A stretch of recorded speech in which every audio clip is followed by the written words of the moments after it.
أعوذ بالله من الشيطان الرجيم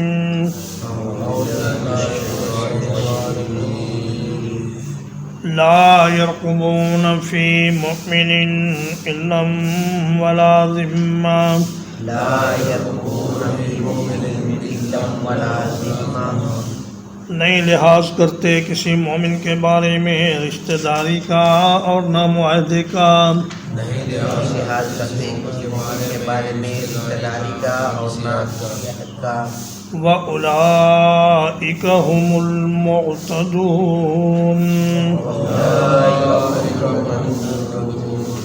اور یہی لوگ ہیں زیادتی کرنے والے لا یرقبون والی آیت کو دوبارہ اس لیے لایا گیا کہ پہلی بات کی تاکید ہو جائے، لیکن بعض مفسرین کرام یہ فرماتے ہیں کہ پہلی آیت مشرکین کے بارے میں ہے اور یہ آیت یہودیوں کے بارے میں ہے جو کہ مدینہ میں رہنے والے تھے۔ ان کا بھی طریقہ یہی تھا کہ وہ معاہدے توڑ دیتے اور رشتہ داریوں کو کوئی لحاظ نہ رکھتے اور ہمیشہ زیادتی اور حد سے گزرنے کی کارروائی ان کی طرف سے ہوتی۔ فَإِن تَابُوا وَأَقَامُوا الصَّلَاةَ بس اگر وہ توبہ کر لیں اور نماز قائم کریں، وَآتَوُا الزَّكَاةَ اور زکوٰۃ ادا کریں،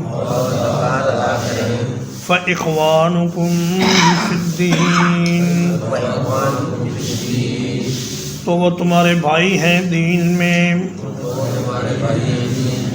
وَنُفَصِّلُ الْآيَاتِ لِقَوْمٍ يَعْلَمُونَ اور کھول کر بیان کرتے ہیں ہم اپنی آیتیں جاننے والی قوم کے لیے۔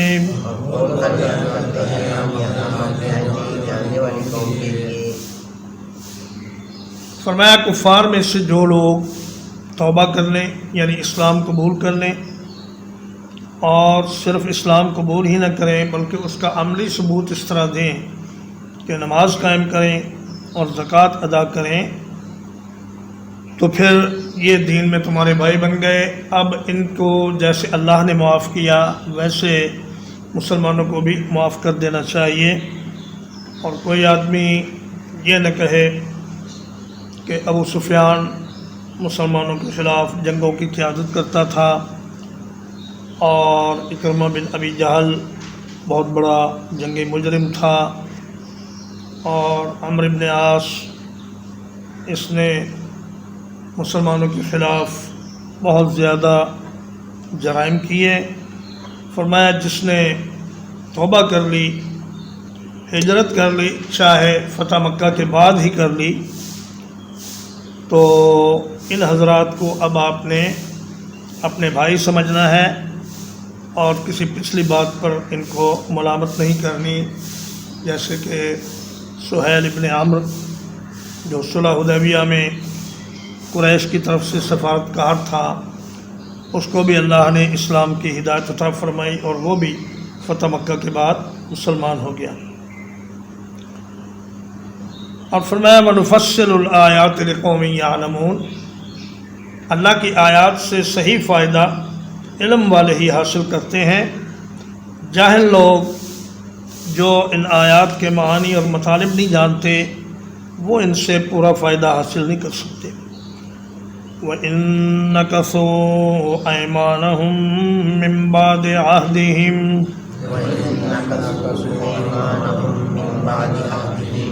اور اگر وہ توڑ دیں قسمیں اپنی اپنے معاہدے کرنے کے بعد، وَطَعَنُوا فِي دِينِكُمْ اور تمہارے دین میں اعتراض کریں،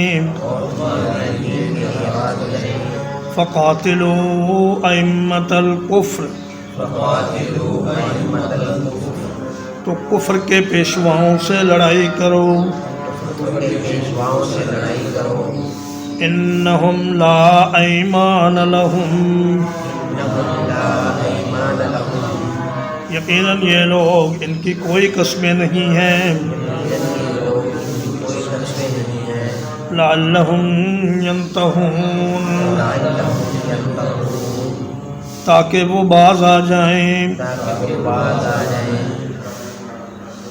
فرمایا اگر یہ معاہدے کی خلاف ورزی کریں اور دین پر اعتراض کریں اور محمد الرسول اللہ صلی اللہ علیہ وسلم پر اعتراض کریں اور آپ کی توہین کریں تو پھر یہی لوگ کفر کے پیشوا ہیں.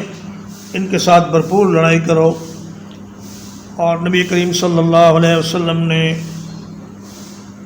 جیسا کہ توہین رسالت کرنے والوں کو سخت سزائیں دیں اور ان میں سے ایک تو کعب بن اشرف یہودی تھا. آپ صلی اللہ علیہ وسلم نے ایک فوجی دستہ بھیجا محمد بن مسلمہ رضی اللہ تعالیٰ عنہ کی سربراہی میں اور فرمایا کہ جاؤ کعب بن اشرف کو اس کے قلعے میں داخل ہو کر اس کو قتل کر دو.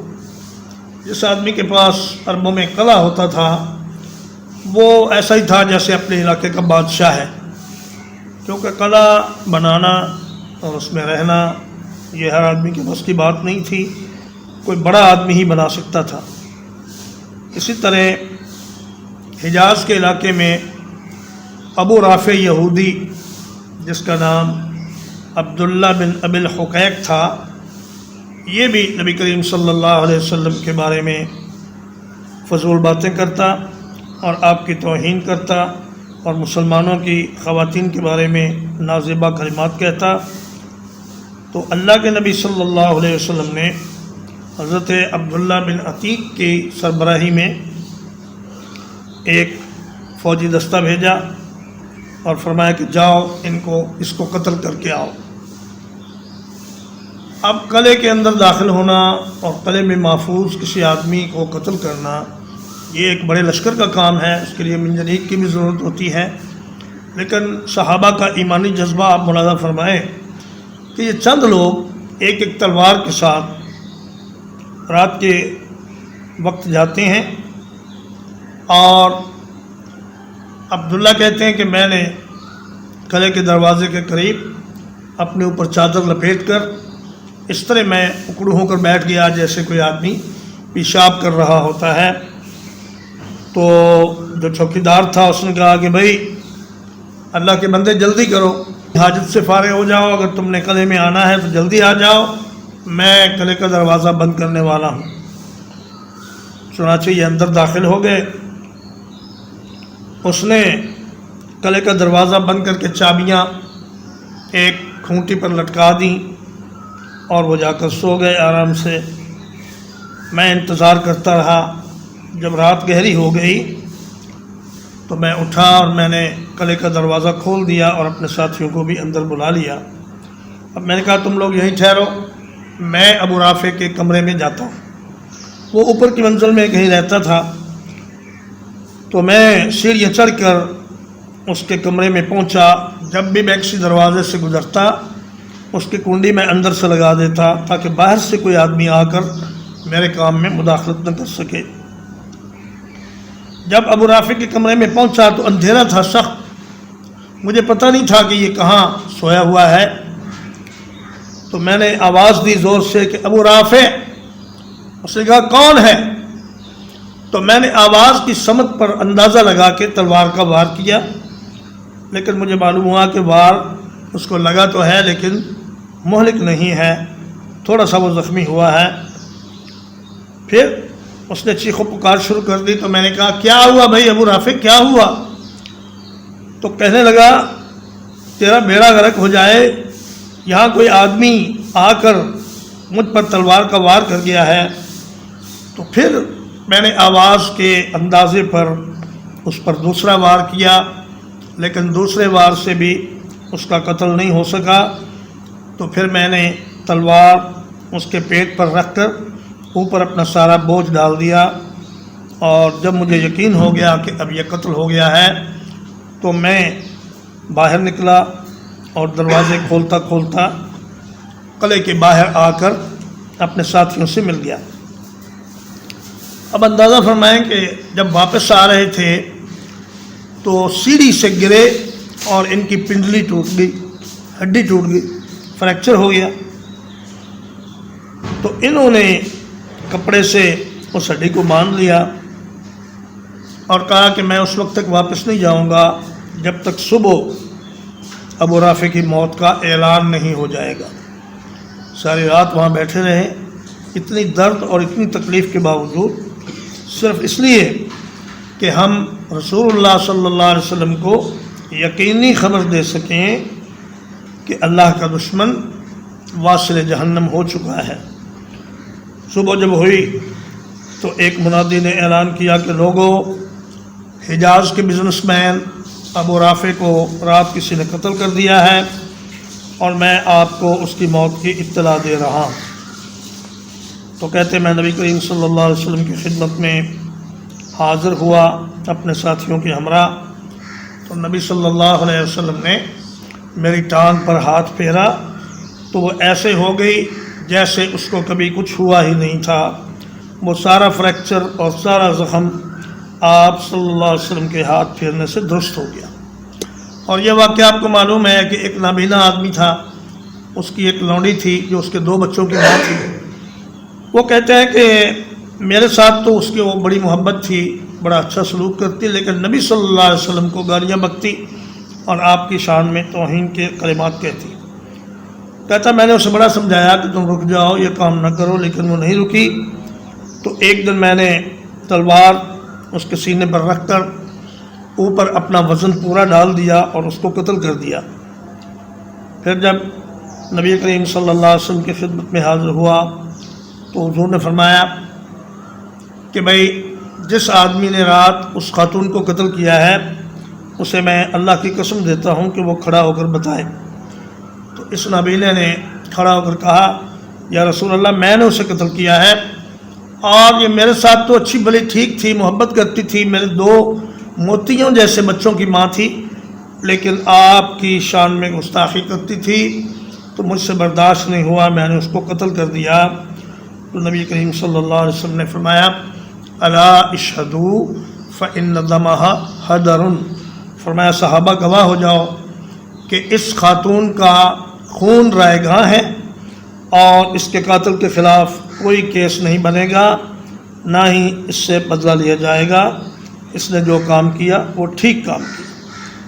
تو فرمایا کہ جو لوگ دین پر اعتراض کریں، اللہ کے نبی کی توہین کریں، یہ کفر کے پیشوا ہیں، ان کے ساتھ جنگ کرو اور ان کی قسموں کا کوئی اعتبار نہ کرو، اور جنگ اس لیے کرو لعلہم ینتہون، تاکہ یہ اپنی اس حرکت سے باز آ جائیں۔ الا تقاتلون قوما، کیا تم ایسی قوم سے لڑائی نہیں کرو گے، نقضوا ایمانہم، جنہوں نے اپنی قسموں کو توڑ دیا، وہموا بإخراج الرسول، اور رسول کو نکالنے کا ارادہ کیا، وہم بدؤکم اول مرہ، اور انہوں نے ہی تمہارے ساتھ ابتدا کی پہلی مرتبہ، اتخشونہم، کیا تم ان سے ڈرتے ہو، فاللہ احق ان تخشوہ، تو اللہ زیادہ حقدار ہے اس بات کا کہ تم اس سے ڈرو، ان کنتم مؤمنین، اگر تم ہو ایمان والے۔ فرمایا کہ تم ایسی قوم سے لڑو جو اپنے معاہدے توڑتے ہیں، جیسا کہ انہوں نے صلح حدیبیہ کا معاہدہ توڑا اور بنو بکر کی حمایت کی ناجائز طور پر، اور جب آپ مکہ میں تھے تو آپ کو قتل کرنے یا جلا وطن کرنے کی اسکیمیں بنائیں، مگر اللہ نے اپنے نبی کو بحفاظت نکال لیا اور فرمایا وہم بدؤکم اول مرہ، جنگ میں بھی ابتدا ہمیشہ انہوں نے کی۔ غزوہ بدر بھی کفار نے شروع کیا، اور غزوہ احد بھی کفار کی طرف سے حملہ کیا گیا، اور خندق میں بھی کفار نے زیادتی کی۔ مسلمانوں نے جنگ میں ان سے ابتدا نہیں کی، بلکہ جب انہوں نے حملہ کیا تو انہوں نے پامردی سے مقابلہ کیا۔ فرمایا تخشونہم، کسی آدمی کو غیرت دلانے کے لیے یہ بڑا بہترین انداز بیان ہے کہ اس سے کہا جائے کیا تم اپنے دشمن سے ڈرتے ہو؟ تو غیرت مند آدمی فوراً کہے گا کہ نہیں، میں اس سے بالکل نہیں ڈرتا۔ فرمایا اللہ سے ڈرو، ان سے نہ ڈرو اگر تم ایمان والے۔ قاتلوہم یعذبہم اللہ بأیدیکم، ان سے لڑائی کرو، اللہ ان کو تمہارے ہاتھوں سے عذاب دے گا۔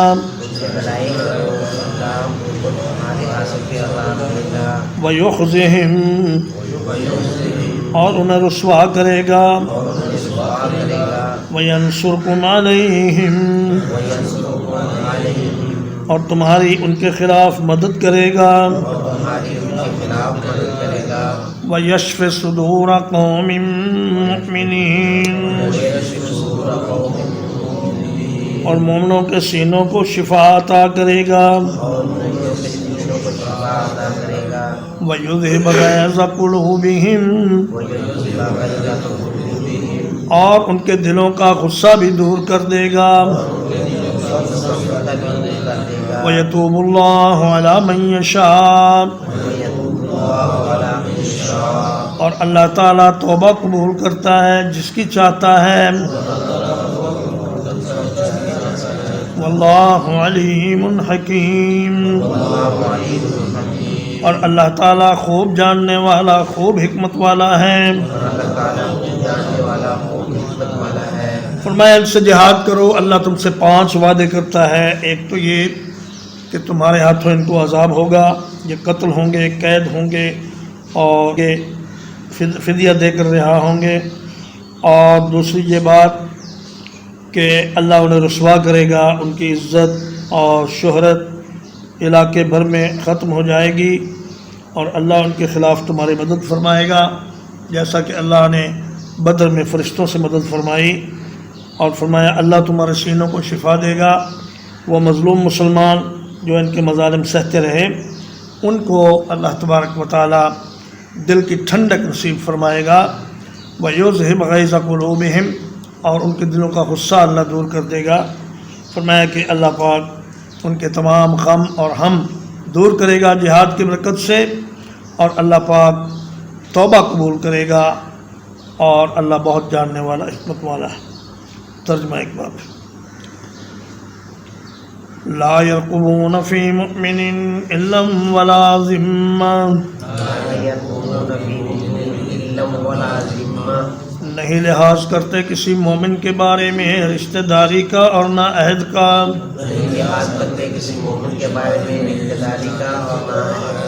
وَأُولَئِكَ هُمُ الْمُعْتَدُونَ، اور یہی لوگ ہیں زیادتی کرنے والے۔ فَإِن تَابُوا وَأَقَامُوا الصَّلَاةَ،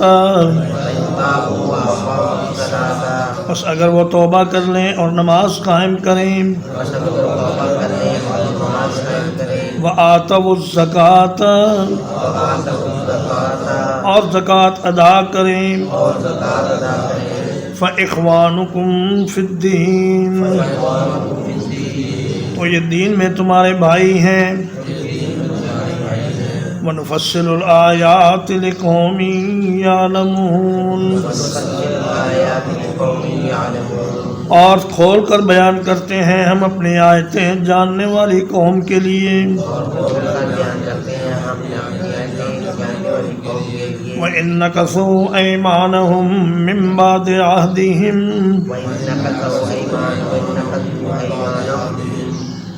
اور اگر وہ اپنے وعدے کے بعد اپنی قسموں کو توڑ دیں۔ وَطَعَنُوا فِي دِينِكُمْ، اور تمہارے دین میں طعن کریں۔ فقاتلوا ائمۃ الکفر، وقاتلوا ائمۃ الکفر، تو کفر کے پیشواؤں سے لڑائی کرو، کفر کے پیشواؤں سے لڑائی کرو، انہم لا ایمان لہم، انہم لا ایمان لہم، یہ لوگ ان کی کوئی قسمیں نہیں ہیں، یہ لوگ کوئی قسم نہیں ہیں، لعلہم ینتہون، لعلہم ینتہون، شاید کہ وہ باز آ جائیں، شاید وہ باز آ جائیں، الا تقاتلون قوما، لا تقاتلون قوما، کیا تم ایسی قوم سے لڑائی نہیں کرو گے، کیسے قوم سے لڑائی نہیں کرو گے، نکثوا ایمانہم، نقصوا ایمانہم، جنہوں نے اپنی قسموں کو توڑ دیا، جنہوں نے اپنی قسموں کو توڑ دیا، وہموا باخراج الرسول، اخراج الرسول، اور رسول کو نکالنے کا ارادہ کیا، وہم بدؤکم اول مرہ، اور انہی نے ابتدا کی پہلی مرتبہ، اتخشونہم، کیا تم ان سے ڈرتے ہو، فاللہ احق ان تخشوہ، تو اللہ زیادہ حقدار ہے اس بات کا کہ تم اس سے ڈرو، ان کنتم مؤمنین، اگر تم ایمان والے ہو، قاتلوہم یعذبہم اللہ بایدیکم، ان سے لڑائی کرو، اللہ ان کو عذاب دے گا تمہارے ہاتھوں سے، وَيُخْزِهِمْ وَيَنْصُرْكُمْ عَلَيْهِمْ، اور انہیں رسوا کرے گا اور ان کے خلاف تمہاری مدد کرے گا، وَيَشْفِ صُدُورَ قَوْمٍ مُؤْمِنِينَ، اور مومنوں کے دلوں کو شفا عطا کرے گا، وَيُذْهِبَ غَيْظَ قُلُوبِهِمْ، اور ان کے دلوں کا غصہ دور کر دے گا، وَيَتُوبُ اللَّهُ عَلَى مَن يَشَاءُ، اور اللہ توبہ قبول کرتا ہے جس کی چاہتا ہے، واللہ علیم حکیم، اور اللہ تعالیٰ بہت جاننے والا بڑی حکمت والا ہے، صلی اللہ علیہ نبینا محمد وآلہ وصحبہ اجمعین۔